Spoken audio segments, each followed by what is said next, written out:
Hi, I'm Juliet Grames, the Associate Publisher of Soho Press, and I'm so excited to be here today with Jacqueline Winspear, New York Times bestselling author of 15 novels in the Maisie Dobbs detective series, as well as the novel The Care and Management of Lies, which was a finalist for the 2015 Dayton Literary Peace Prize. Now, after these 16 beloved novels, Jackie has, for the first time ever, turned her hand to memoir with her forthcoming This Time Next Year We'll Be Laughing. Jackie, what made you turn to memoir after 16 novels? I actually started with memoir, Juliet. Years ago, I wrote a memoir and it wasn't quite right. You know, sometimes writing is like you're trying to bend wood into a frame to hang the story on. I just couldn't get the wood into the right frame. And so I chucked it. Well, not literally, but I stuck it in a drawer. And then, I had this idea for a novel that came to me and I wrote Maisie Dobbs. And so that's really the genesis of my love of memoir, which I always felt had points of universal truth, which any individual can understand, even if the writer has a completely different upbringing and life story. Well, there is so much to connect with in This Time Next Year We'll Be Laughing.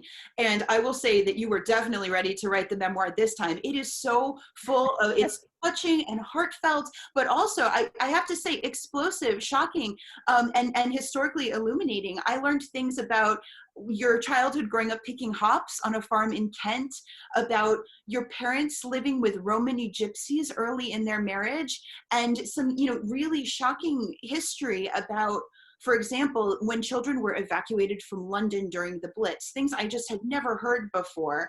Now, are there stories in this family history of yours that you think Maisie Dobbs readers will be particularly excited to read? I think the readers of Maisie Dobbs are going to recognize the genesis for quite a few of my stories, because quite frankly, for certain details, I plundered that first memoir, I guess. But if I look back, I would say in An Incomplete Revenge, where Maisie is among Romany gypsies, I drew upon my parents' stories of their time living and working on the farm, living in a little gypsy caravan that was, gave them about 8 foot by 5 feet of living space. But when they hit that first hard winter, it was the Romany family who were just along from them who reached out to them and helped them through. And that it gave their lives such a freedom at a time when they really needed the freedom post-war. So that's one story, but you'll see threads all the way through, particularly in terms of Billy Beale and his challenges with shell shock, and also Maisie Dobbs, because she's as shell shocked as any man. So I think they'll see many, many points of connection. You do such a remarkable job covering 3 generations of your family's story, and I think people will really be excited to read this hidden history. Now tell us, Jackie, we're talking to a bunch of librarians today. Has the library played a special role in your life? Libraries played a very special role in my life from the time I was about 2 years old. That's how old I was when I got my first little library. Those little ticket things that you stick your ticket in, the little folder. And we used to go into town once a week. So by the time I was 4, I was well versed in library etiquette. And the room, our local library, was tiny. Now, here's the thing. My mom used to push the big baby carriage with my little baby brother in 2 miles to go into the local town on a Saturday. And she took back all the library books for the street of elderly people where we lived.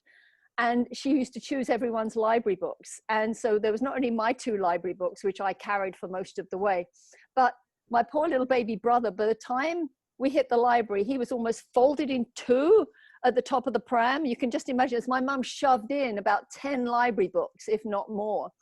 And she just knew everybody's tastes. There were the 2 books for her and the 2 books for my dad. He liked Westerns, but luckily so did Mr. Kilby up the street, so they used to swap. And then there were all the ladies, and she knew all their library tastes. And the library was the big stop of the day. So, but it was such an important stop. And my mom really impressed upon both my brother and I the importance of reading and the special place the library had, because we couldn't afford books. There was no way in the world My parents could have afforded a book, but there it was, free reading. And it was, as my mom knew, it was as a link to a better way of life too, a better person. So Jack, there you are. thank you so much for talking to us today. And thank you, librarians, for watching. Don't forget, November, this time next year, we'll be Laughing by Jacqueline Winspear. And we hope you have a really wonderful ALA.